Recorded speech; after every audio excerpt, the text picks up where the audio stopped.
Hello again, everybody, and welcome to another edition of We Welcome Your Teams. This is Rich Hurst of West Brom, and alongside me, as always, my co-host, the voice of Old Trafford, Alan Keegan. Hello, Alan. Hello, Rich. How are you this fine evening? Are you well? I've been better. You can probably tell I'm a bit nasal. Which as soon as, and as you know, as soon as anything like that comes on that affects the overall vocal performance, the thing you do first is look at the fixture calendar and see how long you've got to get better before the next home game. Yeah. Well, you'll be okay, mate. You've got a little bit of running, haven't you? There's a wee bit of running, but it's a busy month ahead of us with a few important home games, and I hope my voice will be used for a few home goals. I hope so. We all hope so, mate. We all hope otherwise, it's going to get a rest for the next few months, and I'll just be mumbling away goals. But fingers crossed, not. You know how it is, and I've got to make sure I take my strepsils with me in that ever reliable. I must imagine the Old Trafford lectern must have its own first aid kit, surely. Oh, we've got everything there, mate. You know, I've even got the warm cups underneath it now with me hot toddies and all that. So, you know, it's really the catering has gone up a level. It's fantastic, honestly. It's good. It's good to see it. All the things changing under Michael Carrick that people didn't know about. But there you go. There's a nice exclusive for you. Yeah. It's wonderful to hear. Right. Our guest is here with us tonight, and someone who has a plethora of experience in stadium announcing. So we have his club's walkout song ready to go. So let's let him introduce himself. Guest, take it away, please. Accu Stadium, please welcome onto the podcast your guests tonight, David Broadbent, and your very own Alan and Rich. Hey. I was waiting for your love to take me home. Now, Dave, I hope this is the right song. You said to me that Huddersfield currently walk out to Sub Focus. That is absolutely correct. Yes. Okay. It's different. How's that gone? It's different. There you go. Thank you, Alan. Thank you. How is that new for this season? Yeah, there's been a lot of changes at Huddersfield this season in terms of music. There's been a new big screen. There's been a new sound system put in. They've got a new stadium announcer. And it's just a lot has changed. And they tried a few earlier on this season, and Sub Focus has been the one that's been settled on. It seems to be the pre-match music for all the build-up is quite a lot of sort of heavy drum and bass type stuff. Okay, now the keen people in there will notice you said that they had a new stadium announcer at Huddersfield, which is you. Like, just explain. Although you're not massively new in this gig, you've done a little bit before. Yeah, I was Oldham stadium announcer for about 10 years, from 2006 to 2016. Filled in at various different places, doing favours for people like Rochdale, Accrington, and about 12 months ago, I used to work at Huddersfield in their commercial team 7 or 8 years ago, and they needed someone to fill in for a couple of games at the back end of last season. So I still know a few people there. Got a phone call to see if I'd go in and help out, and then got offered the gig for this season. And you two obviously also know yourself. Alan knows every single guest we have on anyway, but you two also know yourself a little bit from the after dinner circuit. Well, yeah. I mean, we've actually had breakfast, haven't we, David? We have, before Christmas, we went with a very good pal of ours, Andy Powell, and both Powley and Brody. They're the busiest hosts and after dinner compares in the business. Up there with Jed Stone, they're really busy, you know. But so we do know each other, but we've also got a tenuous link because I've got to ask him. There's always a tenuous link, Rich. Yeah, I love it. So if I say the name John Williams. Oh, yeah. John was at Huddersfield. He was part of the same commercial team I was part of 8 or 9 years ago, Yeah. So great lad, John. So the tenuous link with John is that he, back in the day, Rich, he worked for Vodafone. And when Vodafone were the front of shirt sponsor with United, I was with, at the time, Orange. And so basically, I ended up doing an event for them, and the MD saw this. And on the Monday morning, I got a call saying, "Listen, you've got to cancel your contract with Orange. We're sending you a new Vodafone phone." So at the time, this is going back. You know, you lads are probably too young for this, but it was the Beam Me Up Scotty camera phone that was the first one of its kind. Yeah, the flip phone, and who turned up with it but John Williams, and there started a lifetime friendship, of which, I still speak to John on a regular basis. Lovely. Anyway. Through your Vodafone network, I hope. Hey! No, I've moved on now, mate. It's moved on. As soon as that deal was done, it was back. Yeah, I know. Yeah, exactly. Yeah, got a better deal elsewhere, Of course, yeah, exactly. Wow, it's funny, you say that Vodafone sponsorship. You always have that with football shirts and sponsors. If you see a shirt with a sponsor in it, always makes you think of a player straight away. Yeah, and I think for me, the Vodafone shirt is Juan Sebastian Veron. That is exactly what I was going to say. Yeah. Is it? Yes. Yeah. It was. Yeah. It wasn't me, boys. It wasn't me. No, sorry, it wasn't you, mate. Yeah. Roy Keane. Roy Keane for me. Roy Keane. Oh, okay, fair enough. Yeah, there you go. Anyway, we digress. Let's not get into that. David, so where do we start then? I suppose Oldham. Your first job at Oldham. Yeah. So how do you end up as the announcer at Oldham then? So in honesty, complete favouritism. One of my friend's dads was chief exec at Oldham for years and years, and we used to go to games, and his son, who still is one of my best friends, used to operate the scoreboard at Oldham, and I was the mouthy friend, and I got asked if I fancied covering a couple of reserve games, like on a Monday night 7 p.m. type thing. Said, yeah, of course I will, why not? And then eventually that progressed to helping out the stadium announcer at Oldham, a guy called Franny Ward, who'd done it for years and years. So I started by reading the scores out at half-time while he was on the pitch with the first team. Then if any games he couldn't make, I'd fill in. And a couple of years later, he left and I sort of took over the role from there. Was there something about the job you did elsewhere or work you did elsewhere that made them think of you particularly to do this gig? Or was it purely, Dave loves to chat, stick him on the mic? I think that they probably at the time didn't want to pay anyone to do anything because it was Oldham stint, and it was a case of my mate's dad saying, "Do you fancy doing this for me on Monday night?" It was like, yeah, why not? Yeah. So that's where it all began. And did you fall in love with it instantly then? Yeah, it was brilliant, isn't it? I mean, let's be honest, it's a great job. We all wanted to, I'm going to speak for everyone, we all wanted to be footballers when we were kids. We weren't good enough to do it. So what's the next best thing? Is being involved some way. And I'm not going to be a ref. Yeah, nobody wants that. Yeah. It's true, isn't it? And all of a sudden you are part of that. You're just part of a match day. You're part of a match day for us, for the club, for everyone, for the fans, and that's why we love it. Absolutely, yeah, it's brilliant. It's what there are very, very few better jobs you can do on a match day at a club that isn't kicking a football around.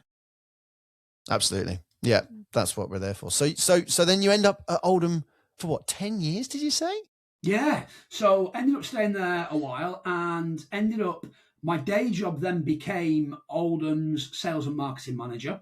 Ended up working at Oldham full time. Kind of through all that, it all sort of it sparked a career. So I'd worked in football, starting at Oldham for 10 or 12 years as well as the day job. So it was brilliant. Loved it. Loved all of it. Even though we weren't great, we never won a trophy. We never went up. We only made the playoffs once during that time. But still. But you have been to Wembley. Have you been to Wembley, Dave? As a fan, yes. As an announcer, sadly not. I'm kind of hoping that Huddersfield pick up the last few games of the season. Oh, okay. You've got a friend. Finally. Wembley. Finally, we meet an announcer that hasn't done Wembley yet. Oh, I'd love to. One of my first questions to Huddersfield a few months ago when we were talking about the season, how it was going to pan out, was, what happens at Wembley in the playoff final? Well, I can't tell you all about it, but pretty much every other guest we've had on the show can. But yeah, quite something. Still waiting. So, but there must have been some, as the announcer at Oldham. I know you said there were no particular big moments like that, but there must have been some particular moments that sort of stick in your memory as the ones to have been on the mic. Oh, absolutely. We played Liverpool in the FA Cup in 2013, so I was head of partnerships at Oldham by that time, and the game, just to set the scene, was taking place on a Saturday night 5:30 p.m. FA Cup round 4 live on ITV1. It was horrific weather all week. The FA had helped by providing that massive dome that goes over pitches to keep it warm there. So we'd had that the night before. The groundsman slept under the pitch the night before to make sure the game went ahead. We had volunteers in clearing snow from 9 a.m. that morning to make sure the game could go ahead. I was doing the announcing for it, but I was also in my capacity as working at Oldham. So Oldham's manager at the time was Paul Dickoff. And when Paul got to the ground, we were looking round and we were chatting in the tunnel. Now, the tunnel at Boundary Park is you go down the steps to get onto the pitch at Oldham. And we were stood at the top of the pitch, at the top of the tunnel, when the Liverpool players arrived. Now, Liverpool didn't take it that lightly that day. Jordan Henderson played, Martin Skirkle played, Suarez played, Gerrard came on, Raheem Sterling played. And the two Uruguayan lads, Sebastian Coates and Luis Suarez, went down onto the pitch to look round. They walked back up the tunnel, and as they did it, they zipped their coats up, pulled them right over their faces, and me and Paul looked at each other, and Paul went running into the Oldham dressing room with me behind him saying, "Lads, these do not fancy this one little bit." And sure enough, we managed to beat Liverpool 3-2 that day. It was it was unbelievable. It was just an amazing day to be part announcing the goals. And during the second half of that game, Steven Gerrard was on the bench for Liverpool. Brendan Rodgers was manager. Brendan Rodgers was pitch side. Steven Gerrard, 10 minutes into the second half, had seen enough and shouted down to Brendan Rodgers, "Gaffer, put me on now." And within 30 seconds, Steven Gerrard was on. Wow. So yeah, it was quite the game, and celebrating at full time as a fan on the pitch with the microphone, telling all the fans to get off the pitch. Yeah, yeah. Oh, what a great story. Those are one of the few things that will stick in all of our heads, aren't they? Those times where you had to tell people to get off the pitch, knowing full well they're not listening. Absolutely, and it happened in the round after as well. So after we knocked Liverpool out, we drew Everton at home. Again, it was fifth round of the FA Cup. We were League One, Everton were Premier League, and we equalised in the 97th minute to make it 2-2 to get us a replay at Goodison. Exactly the same thing. I'm on the pitch before I realised, celebrating the goal, stood about 5 yards on the pitch going, can everyone get off the pitch, please? Thinking, no one's going to listen. So it sounds like you had a good position for the game then when you were at Oldham. So at Oldham, you have a PA box which is right at the back of the main stand, but because of where the steps are to go down onto the touchline, you can stand at the top of the tunnel. So what I used to do was you'd do the first half up in the PA box, but I'd never go back up after the second half, just in case anything like that was to happen. So you had the police chief and the head steward for the day would also be stood at the top of the tunnel. So I would stand between the two benches at Oldham. Yeah, that's not a bad spot. And I like that. I've never heard anyone sort of flip it up between first half and second half, but it does make sense because, whatever happens in your first half compared to what, potentially might happen at full time, you're going to be ready for something completely different. It's a really good point. Yeah, and then most substitutions take place in the second half. So if you're stood next to the benches, you know who's coming on, and if the fourth official's there and can help you out, then you're all right, aren't you? Well, if they feel like helping you out. Yeah. What was the gap? I've not met an unfriendly one yet. Everyone that I've met so far has been good. Yeah, I've never had a bad experience with a fourth official or a ref, ever. Must be the lower leagues, Rich. Must be the lower leagues. It must be those, yeah. If Huddersfield get to the Championship, brace yourself. Yeah, right, okay. I'll look forward to that. Brace yourself. Yeah, you've got the amount of work you'll need to do just to find out a substitution, just to be able to sort of either get over their shoulder or just, you've got to watch them. Anyone from the 85th minute onwards, if you want to know how much time's added on, if you want to shout their name and ask in, the general normal human way you do it, no chance. If you just keep your eyes focused on it, and they might turn around and go, and that's it. Yeah. You might get like some fingers with a number if you're lucky. Sometimes you just get it like 3, 2. You might just get it. You might just get it mouthed to you if you, and you've got to catch Rich that. normally gets that.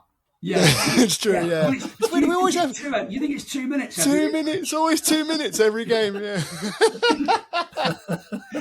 What? I know. What was I can't speak of all. Some have been okay. I've been a bit surprised this season. I can't say. Yeah.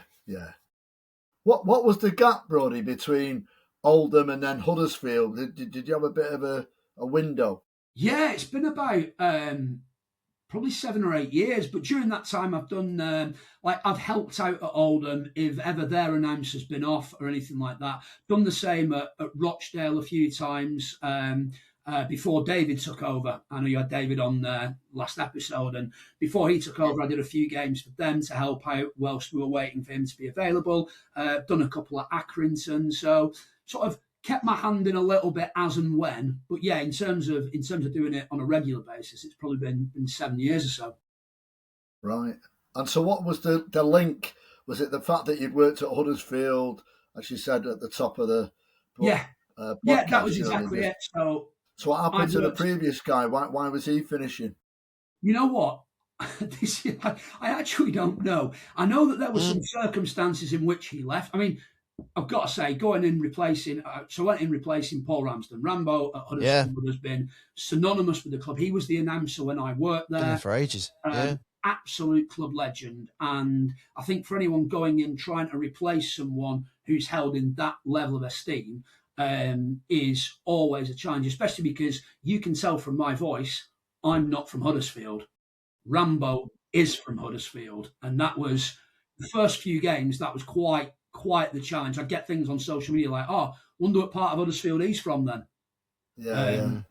But it was then explained to people, actually, I have got a connection with the club. I did used to work at the club.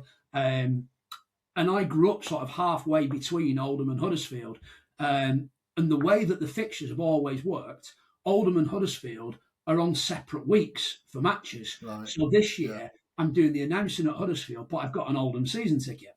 And growing up as a kid, when I got old enough to be able to travel to games on my own, but not old enough to drive to away games, there was a crossover for about 3 years where I had season tickets at Oldham and Huddersfield when Huddersfield had just moved into the stadium. So, there was always this kind of weird crossover between the two anyway. It's amazing. Yeah, I only met Paul a couple of times. Once he came to West Brom when Huddersfield were playing, he was one of the guests. And then we chatted about him coming on here, but obviously didn't do it quick enough, and time elapsed, and things changed over.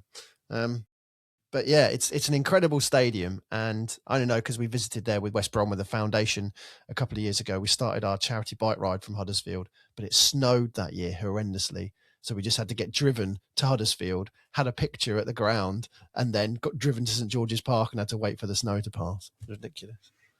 But it is it's an incredible spot to come to. It was amazing.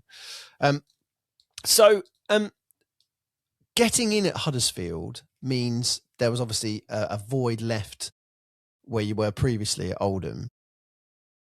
So what's this about X Factor auditions? So I was full-time at Oldham, and we got to a point where my match day duties meant that I was too busy to be the announcer. So you start working at the club full-time, and then obviously you've got part of my role was to look after the sponsors, and I always did the hospitality lounges at Oldham, in terms of I would interview the player pre-match or whatever in there and mix that in with the announcing job.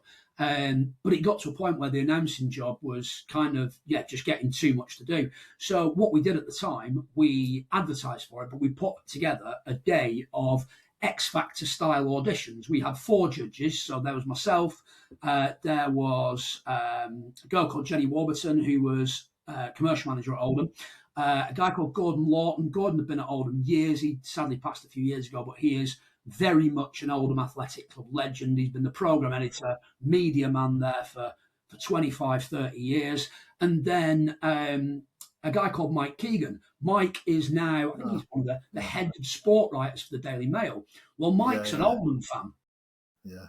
So Mike got involved to cover it to get some press. And basically what we did, we put like this advert out and had over a day period, we had about 15 people come in. We'd audition them. We'd have them. I'd put team sheets out and just say to them on the side of the pitch, right, substitution away team 5 for 12 or whatever. They'd have to read teams out. We'd have them mimicking a goal and all that sort of thing. And effectively, the four of us just kind of sat there like Simon Cowell and made the choice of who was going to replace me.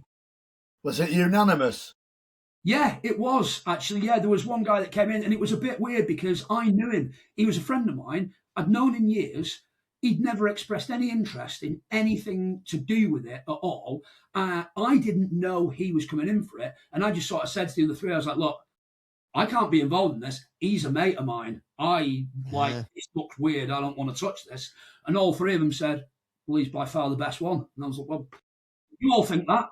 That's fine." We obviously now. Sorry, Rich. Sorry, is he still doing it? No, he did it for a few years and stopped. He did it for a few. He managed to not get himself fired, and he was all right. He did it for a few years, and then he had kids, and his kids started playing football, and he doesn't do it anymore. Yeah. Oh, so we need to get him on to get his side of the story. You know, that's what they do with X Factor contestants, isn't it? It's like when you're the winner, we get you on and find out your side of the story and your journey. Well, we don't want a journey. We don't want a journey. But now that he's left, we can get even juicier stuff from him. I don't know. Well, yeah, you never know. Track him down. What can you remember? Well, obviously, you know his name because what was his name? Adam Wilson. He's a mate of mine. I'm still in touch with him now. Okay, all right then. Noted. So what's it been like at Huddersfield? How have things been different from the Oldham gig? It's a lot more high tech. There is a great new big screen at Huddersfield that the club use on a match day to try and get as interactive as possible with supporters. So they'll do like a match day quiz before the game. Terriers trivia on there. They've got a couple of videos, sort of hype videos that they'll use in the build up to the game. Then got tunnel cam, so it means everyone in the stadium can then see the teams lining up in the tunnel, getting ready to come out. There's been a new sound system put in this year as well. It's just a lot more high tech. Oldham was very much. I did a game for Oldham last year that I covered for them, and the PA box is exactly the same as it was when I started at Oldham 20 years ago. Yeah. It's not changed in the slightest, and Huddersfield has. It's a lot more modern. Where the PA box at Huddersfield as such, 2 or 3 screens in to watch the game. So I actually don't stand by the side of the pitch. I'm in a PA box with the guy that operates the scoreboard and the guy that plays the music. And it means that we can see on screen with delay and replays anything before we get it wrong. Yeah. Don't say it's ever gone wrong in these years of your experience, has it, David? Oh, loads. I mean, so interested to pick your brains. Actually, I mean, this is going to be fascinating for a podcast. What do you do with own goals? We don't announce them. Yeah, we don't. Right. So that would be my go-to. But you just and at Oldham, I did read them out because I was young, daft, and thought it was funny. Did it when they went for us, not when they went against us, obviously. At Huddersfield this year, there's been a couple of own goals, so we've just announced the score rather than an actual goal scorer. So that's kind of been different. So I say we've all got goals wrong. In the early days at Oldham, if there's 3 or 4 people jumping up for a corner, and there's a scramble. I used to caveat, especially with away teams, by saying, "I think your goal was scored by whoever." But the press box at Oldham was next door to the PA box. So if we genuinely didn't know, we'd put our head in the press box to find the away press and go, "Who scored your goal?" Yeah. It's nice. Yeah. Any other clangers, Dave, that come to mind? Any big hitters that you've got wrong? I mean, less about getting things wrong, more about doing stupid things on the pitch, like thinking you're a footballer and trying to join in with games. Never do that. Never do that. I've stacked it a couple of times at no. Absolutely, yeah. No. And can I ask when you stacked it? Just because it has happened to me. Have you stacked it mid sentence or just in between action? So it happened twice. The first time I was walking behind the goal. I'd been to one of the hospitality suites. I was walking back behind the goal where the home fans were situated, and the team were warming up. And I went to kick a ball back to one of the players, and it was a wet day, and I slipped and went right over, but I wasn't in the middle of anything. So that got a cheer. That was about 10-3 as I was walking back to the halfway line. That got a cheer. And then there was one occasion that I was messing around at halftime, trying to move people around for games. A ball came flying over, and again, in front of the main stand, as I was talking, decided to try and show off and volley it back. I did not volley it back at all. Ended up on the deck, and all you can do at that point is laugh at yourself. Yeah, you have to. You have to. Yeah. If it's mid sentence, that means most people, if they are paying attention to what's going on, they're looking at you. Absolutely. So, yeah, it happens, doesn't it? And we'd all love to be Daniel Farker, when he had that touch, when he just killed it dead on the touchline as if it was nothing. We'd all love to have that, but you think you're going to do it, just don't even try it. I can tell you now, it's not going to work. Yeah, but it's like anything. You get to the edge of a football pitch. You're stood on the touchline, where the touchline meets the halfway line. And because you're stood on a football pitch, you think you're a footballer. And when that ball comes flying over, you're going to try and control it like a footballer rather than just getting out of the way. Yeah, absolutely. Do you know what? It did happen once. I did. It wasn't quite Daniel Farker-esque, but I managed to trap an aerial ball that the keeper warming up had done. And I managed to trap it, but nobody saw it.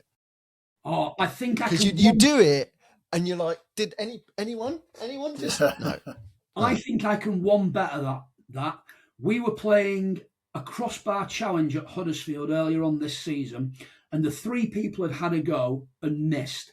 And it's part of the thing at Huddersfield that whatever game you're doing, if they're not doing well, you take the mick out of them in a nice, gentle way, but you take the mick out of them. And one of the lads went, well, let's see if you can do any better then.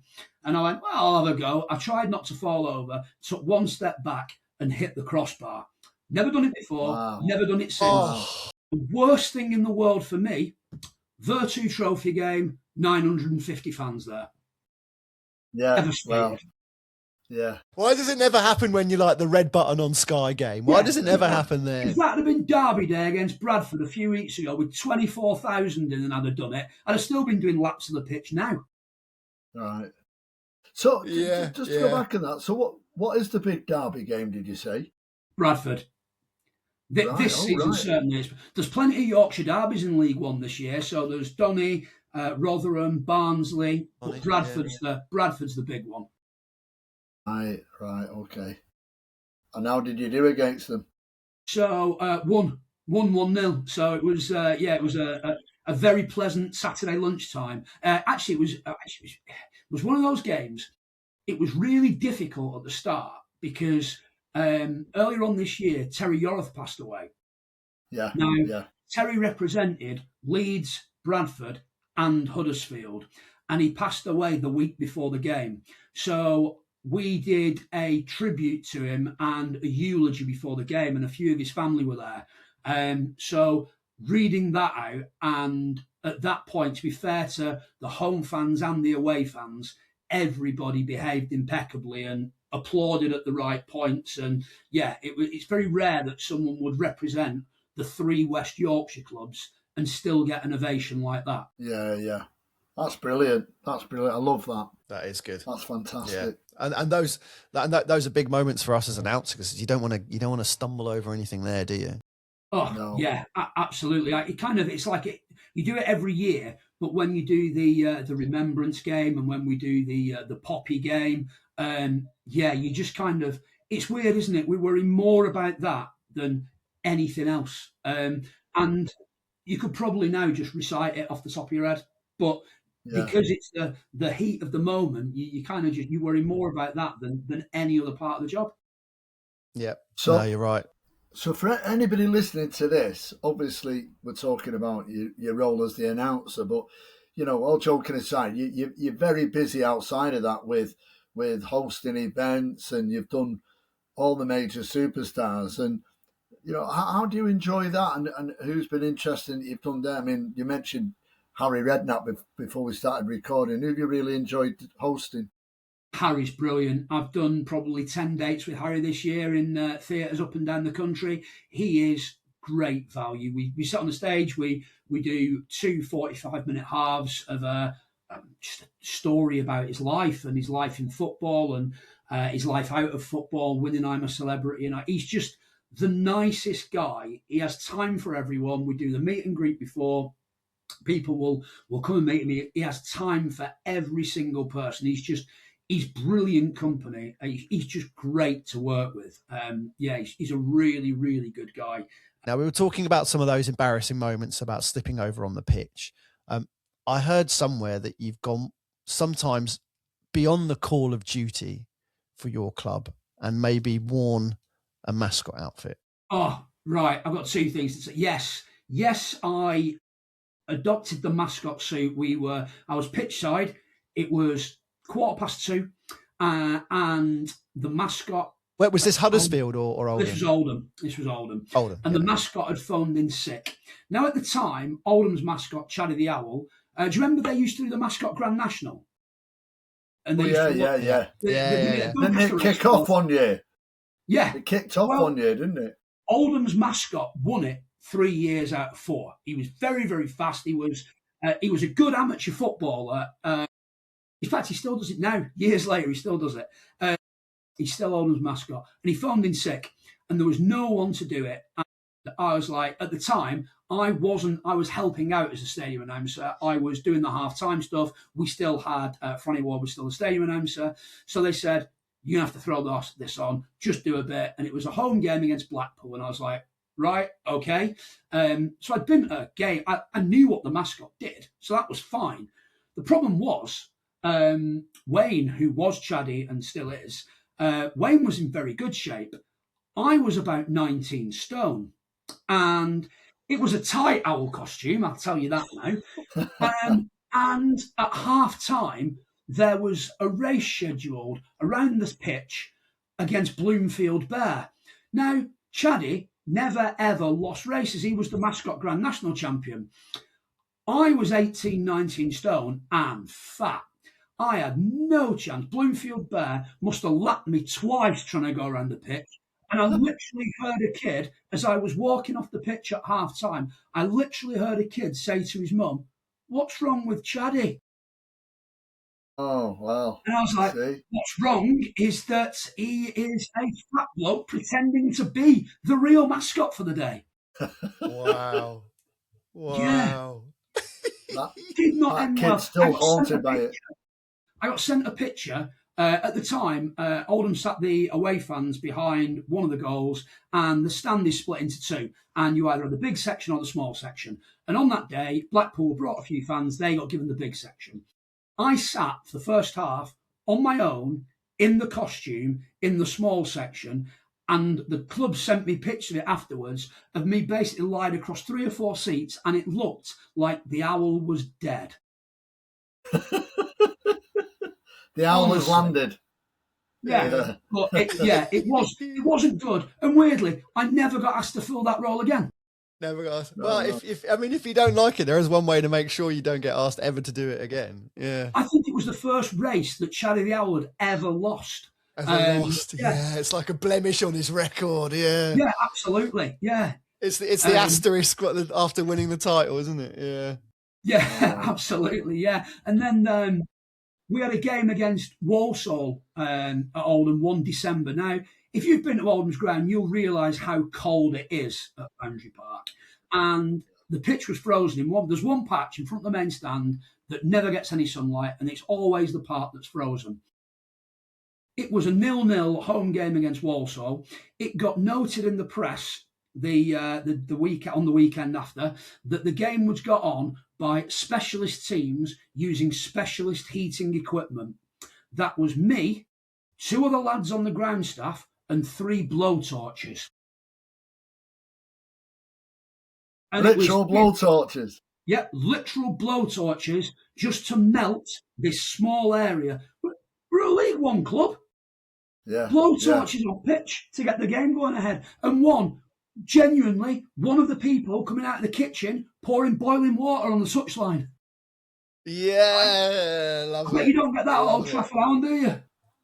No, but I tell you what, I wish someone had a video of that or photographs. They're just the things that you need to have a record of, aren't they? The only thing that we've had, and you may have seen it in the paper it's been over a number of years, but we over different seasons, particularly in the winter, we've had mice running up and down the sideline at Old Trafford. Didn't they get into the kitchens at one point? Well, I think there was. I couldn't comment on that, Richard. I'm not. Yeah, it's all right. But yeah, there was mice. Whether or not they were from the kitchens, Rich, I couldn't comment. But couldn't comment, of course. they were on the pitch, and the game was that bad. The cameraman was focusing on the mouse. It was. I do love a good animal pitch invasion. It seems to happen more often in Spain or somewhere like that recently. But I do love a good animal invasion. Yeah, definitely. What's been your favourite sort of moment, your highlight as a stadium announcer, Dave? And what's been your worst moment as a stadium announcer?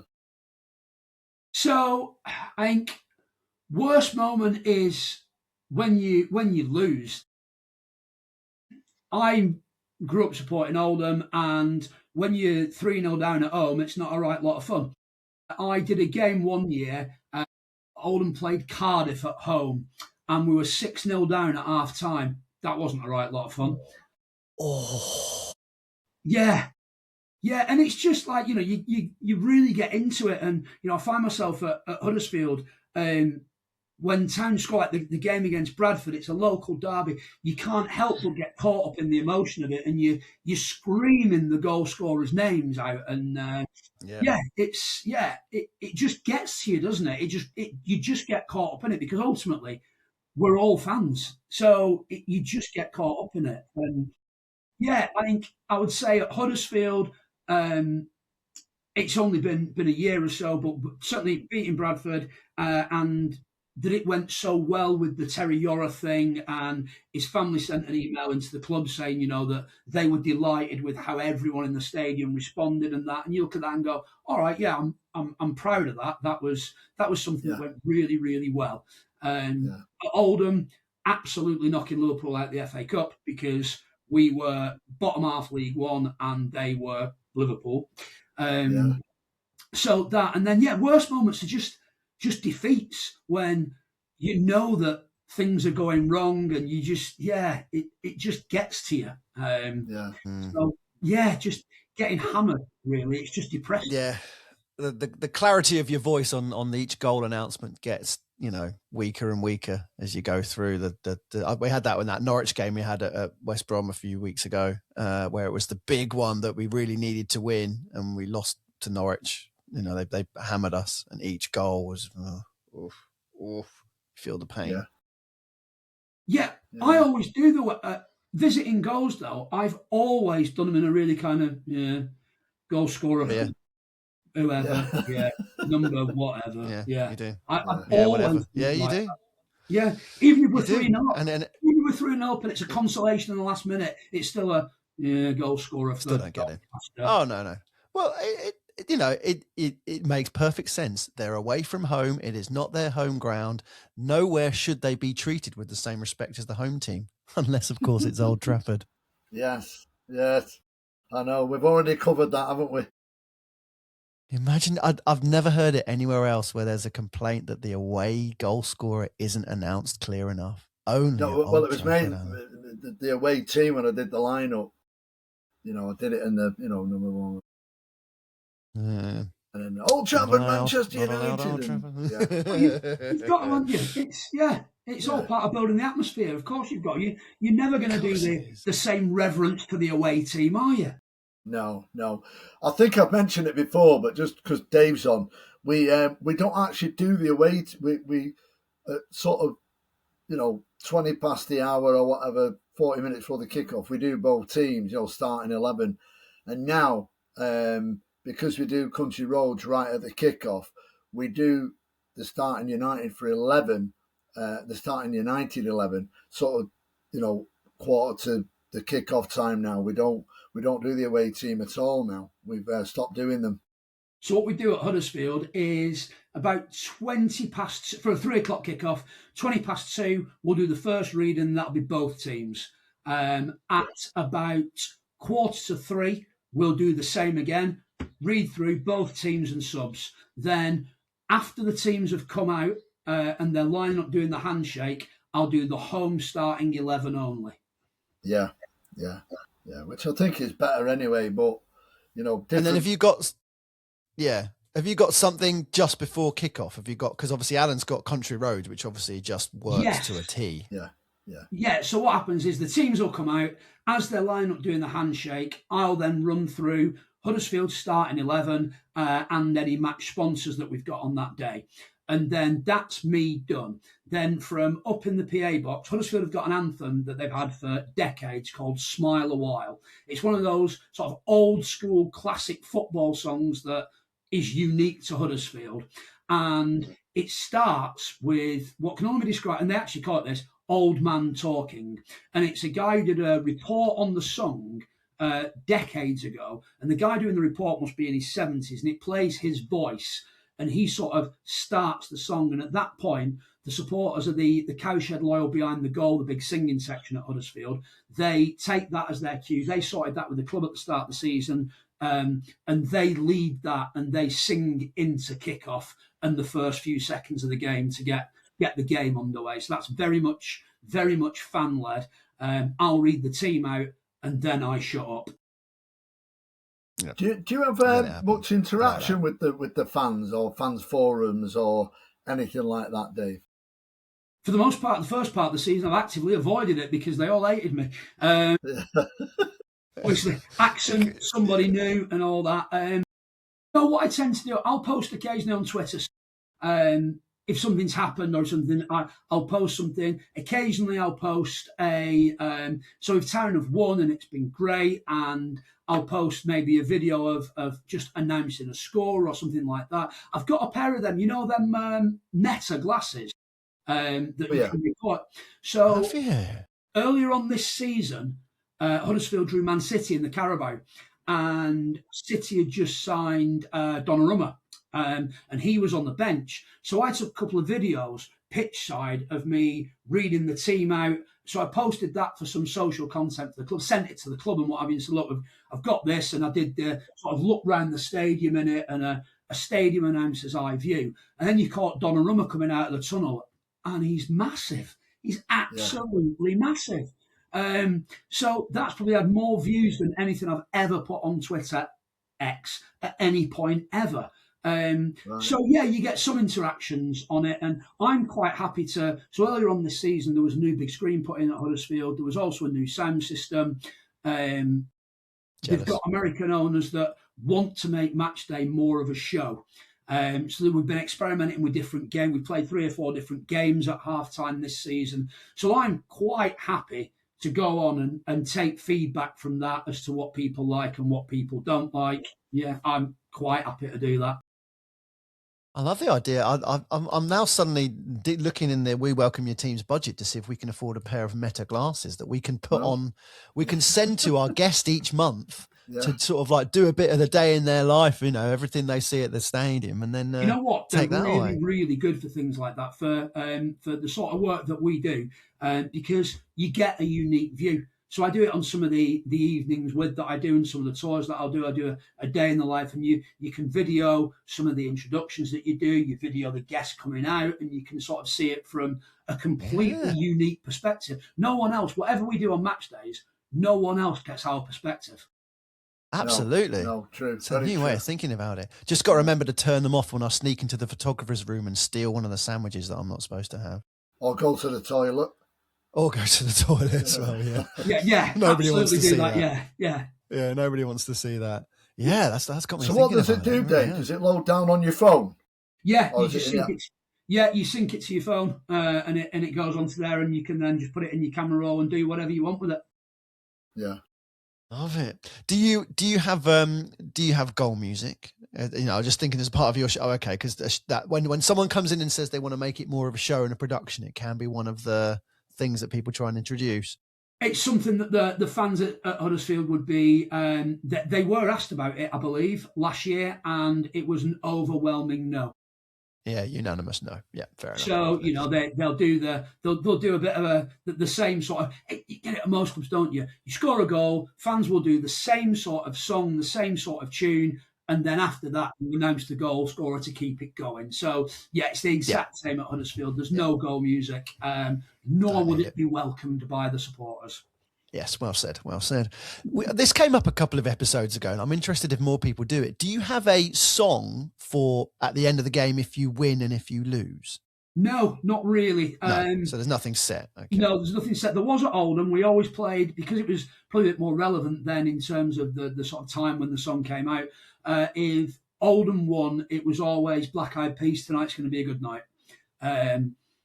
There isn't anything specific at Huddersfield. There are sort of happy playlists and less happy playlists. Okay, yeah. Just to go back to Oldham, Dave, and maybe because, Rich, I'm local in the north of England and I see a bit more of this, but the chairman stroke owner is a real lovable character, and he with his flat cap and he had his wife on the pitch, didn't he, last year? Oh, at the end of the season. Yeah, he does absolutely all sorts. Everybody loves him. He is the oldest man to ever row the Atlantic, and he's done it twice in his 70s. He is a proper character. He saved the club, local businessman. The fans sing about him. How many groups of fans sing about the chairman in a positive light? You don't see that everywhere, do you? That's true. Yeah. Everybody absolutely loves him. And then, obviously, as a fan, Oldham getting promoted last year was unreal, especially for him to come in, take over the club, save the club, and then a couple of years later restore it back to the Football League was, sort of just really, really nice story. Mm-hmm. Yeah, and they're not too bad. They're just around the playoffs, aren't they? If my memory serves me right, they're around the playoff this season. If we'd have won last weekend, we've actually gone into the top 7 for the first time. They're on a ridiculous run now of 1 defeat in 11, and they've been going really, really well recently. I'm kind of hoping this weekend that Huddersfield. They've just dropped out of the playoffs for the first time this season in the last couple of weeks. It's not the best time to lose form, is it? No. Yeah, but it's Easter and this, these next few weeks are always absolutely mental. You don't know what's coming. It would just be, just be prepared for the fact that the season you leave Oldham and go to Huddersfield is when Oldham get to Wembley. Just be. You know what? My absolute dream this year would be, so the League One and League Two playoff finals are the day after each other at Wembley. I would love to be working at Wembley to do something for Huddersfield, and then go back and obviously support Huddersfield, and then go back as an Oldham fan the day after. I mean, it's statistically very, very unlikely, but a boy can dream.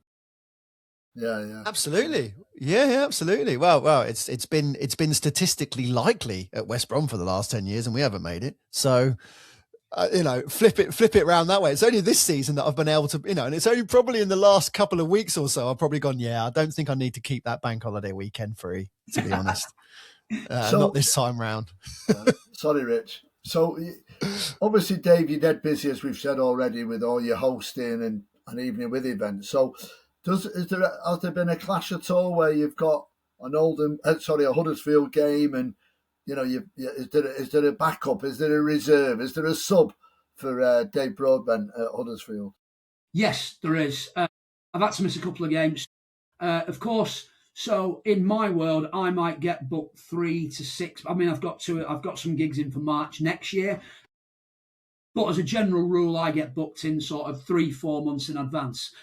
Which is great, except the football fixtures don't come out till mid-June. So by that point, I've already got September, October booked in. So my sort of thing with Huddersfield was, look, if I've already committed to something, I've got to do it. But I won't take any other shows that clash with Huddersfield games. In fact, the guy that filled in for me, he works at the club anyway. A brilliant guy. Actually, you may well know him. Richard Graves from BBC Radio Leeds. He's a presenter. He does a lot of NFL stuff, but he works in hospitality at Huddersfield, hosting there. So the couple of games that I've missed, he is a more than adequate replacement. Yeah. Well, that's good. Not too good though. I mean, I'm hoping not. They keep having me back, so it must be all right. Yeah. It's always a worry. Right, get rid. Either that or you're too cheap. That might well be it. Yeah, they might look at it and go, yeah, he's not the best, but he's the best in his price range. Best in his price range, that's what we all strive for. That's what we all strive for. Absolutely, yeah. Yeah, but and I guess, obviously, you have to kind of make sure you don't book gigs for the playoff weekend. I've actually, there are.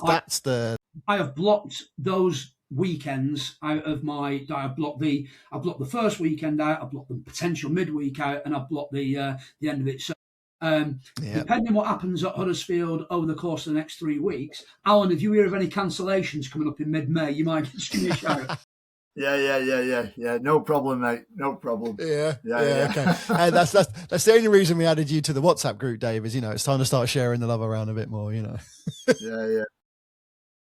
Brilliant, mate. Well, look, thank you so much for coming on and telling us about those stories. And I just want to finish on, if you could sum it up in a way, the best thing about being a stadium announcer that you feel makes it that amazing job. I think that it is, on a personal level, it's the closest you're going to get to the action without having the ability required to be a footballer. And it's being part of something and being part of, at Huddersfield, like 20,000 people's day, and you can have a positive impact on that. You got your birthday messages, things like that. You can have a positive impact on people's day whilst having a brilliant time yourself, getting paid to watch football and be a part of it. And let's face it, if you can't be a player, that's what you want to do. Be an announcer. That may become the podcast strapline, actually. I think that's what we're going to do. If you're not being a player, become an announcer. And in the case of Alan Keegan, plenty of perks, freebies and club merch whenever you need it. Well, you've got to have something, mate. I mean, I don't think anyone gets the level that Alan gets, but I've got club tie, I've got a coat, I've got the bobble hat, got the scarf. Yes. Anything that we need or use is they're good. They're good at with that. And we always get a sandwich before the game as well. We get access to a sandwich, and I can. I don't know if I'm going to incriminate myself now, but I can sneak in the press room and get a brew. Yeah, absolutely. Yeah. If I've admitted now to the number of free bovrils I've had that I probably shouldn't have done, that maybe be my last season, but I don't think I've done any bankrupting yet. David, great to have you, mate. Thank you very much. Best of luck to Huddersfield and Oldham for the rest of the season. Cheers, Dave. All the best, mate.